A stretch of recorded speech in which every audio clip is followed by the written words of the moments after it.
at least they scored a goal this time. And then, yeah, please do. What a great goal. Dude. Crazy throwing waffles. Who are you? Optimus Prime.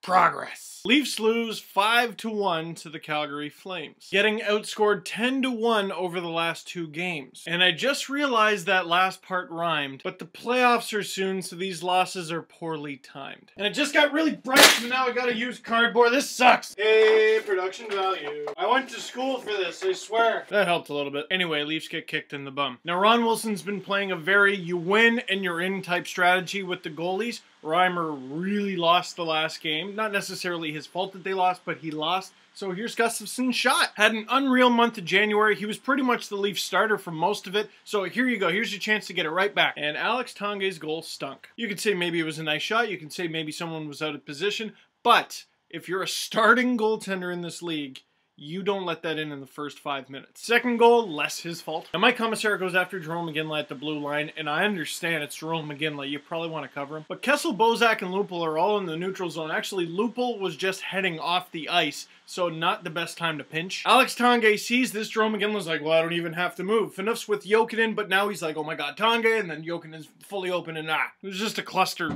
F. Were it not for Tyler Bozak's effort on the first and only Leafs goal, this game would have just been a complete blowout long before it became a complete blowout. And I said this last video, but it's become even more true. Everyone was going, the Leafs gotta get a #1 center. Well, Bozak is playing excellently, and the team is wasting it. The Leafs have only scored 5 goals over their last 4 games, and Bozak has been a part of 4 of them. He assisted on 1 and scored 3 of them. Didn't think I'd be saying this at the beginning of the season, but Leafs, be more like Tyler Bozak. Now, through some boring hockey in the second period, there is only 1 goal. It's scored by the Flames, and it was bad. A Calgary Flame breaks through the Leafs' defenses. Phaneuf's like, oh no, not a breakaway. Hooks him, and it's a penalty shot. Here's the problem I have with that. It was Paul Byron. Olli Jokinen's been hot as all hell this season. Throw the hook on him. Camilleri, worth the risk. Jerome McGinley, one of the most consistent scorers of this generation. Yeah, absolutely. Alex Tanguay's got skill, maybe. But it was Paul frickin' Byron. He has 11 shots this season. 3 of them were in this game, which means heading into this game, he had 8 shots. 2 goals on the season, 3 in his career. You know what? I hedged my bets with that one. Instead, he gets the purest of breakaways, a penalty shot, scores, and that's the game. Forget number 4 and 5. And now everything seems to be right back to where it was before Christmas. They don't seem to trust Gustafsson, and Gustafsson's not exactly giving them a whole bunch of reasons to. They can't score, which sucks because they can't play defense. So the forwards are playing too far back because they think the puck's going to end up in the back of their net, and the defense are playing too far up because they think they have to score because the offense isn't doing anything, and they look like a bunch of peewees. And a guy who rarely ever falls into that dumb trap is Carl Gunnarsson. Just a stereotypical calm, cool Swede where he's like, oh, coach told me to go here, so I'm just gonna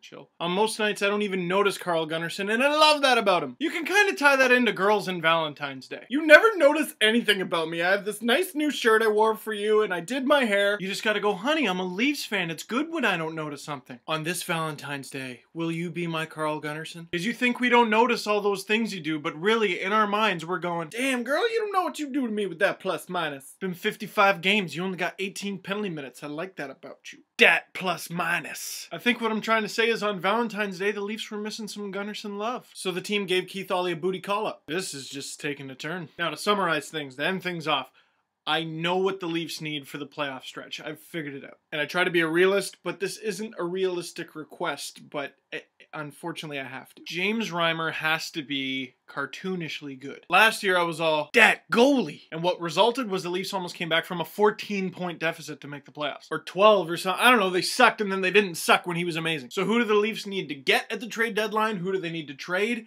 Doesn't matter if they don't get goaltending. Does that mean the Leafs go out and get a goalie? No, because who's going to give you a goalie that you want? Question of the game on stevedangle.com. Poll question, where do you rank Carl Gunnarsson in Leafs defensemen? Second? Third? Number 1? My opinion, when everything's going well, third, but there's a lot of nights where it's second or first. Sometimes that's a good thing, but a lot of times it's not. So I hope the Leafs didn't break your heart too much on Valentine's Day, but thank you very much for watching this video. Follow me on Twitter at Steve_Dangle, like my Facebook page, facebook.com/SteveDangle page, and don't forget to check out stevedangle.com, the poll that's there, and all my other stuff because I love you. Dat like button!